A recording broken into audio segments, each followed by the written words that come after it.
What's up you guys, this is Rob from the Gay Guy Plays, and today on #confirmed, we finally got some actual gameplay of Harrow and his abilities. Now, before we get started, I do want to point out the fact that this is just what is currently living on the dev build and is always subject to change. However, the mechanics and energy effects are there and will be a fairly decent representation of the final product, as opposed to speculation on a data mine, but I do feel the need to stress that this is not set in stone. So straight out of the gate, his first ability, Condemn, sends out this rolling energy wave that chains enemies and seems to put them into stasis-like stun. This looks to be able to knock them out of cover, and unlike other stuns and sleeps, this does hold them stationary, allowing you to easily get headshots. Now, another thing that I did want to point out, that if you watch the footage closely, it also seems to restore Harrow's shields per enemy hit, which wasn't something that they had mentioned blatantly on the stream, definitely not stating this as a fact, but it is an observation. And if this is true, it would pair perfectly with his passive, which grants him double overshield capacity. His second ability, Pennance, sacrifices his shields for what seems to be a fire rate and reload speed buff. There was also a mention of it providing some form of health restoration in a group setting that they couldn't demo on stream. Something about getting headshots after the Pact ability for a duration, and this would work off of affinity range. Honestly, it was kind of mentioned in passing and had a quote-unquote "for now" attached to it, so we'll see how that all works out. His third ability charges up his Thurible, which remains stationary after the channel. Based on the amount of time channeled, energy will be restored to any player who scores a headshot within the marked range of the Thurible. Now, clearly, this works perfectly with his first ability and is great at keeping your team topped off.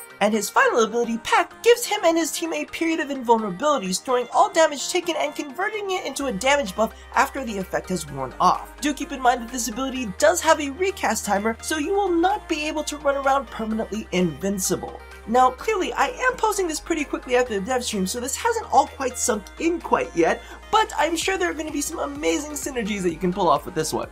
All in all, I am super excited over his first ability, which seems to be powerful as fuck. I'm uber curious to see what is going on with his second ability, and I can't wait to see what mods affect his fourth ability. Regardless, let me know how you feel about what you've seen so far. Are you loving the chains and that ghostly twirling Thurible like I am? How do you feel about the cool UI? It's all swirly and light blue and everything. I think it's pretty pretty. Leave all of that in the comments below, and stay tuned to see what else has been #confirmed. So thank you all for watching this episode. If you haven't already caught it, watch me go 2 hours into a solo survival with Octavia, as well as my latest Devstream rundown. Now, don't forget to do all the things that I asked you to do at the end of every one of these, and as always, love somebody, hurt nobody, and touch yo butt.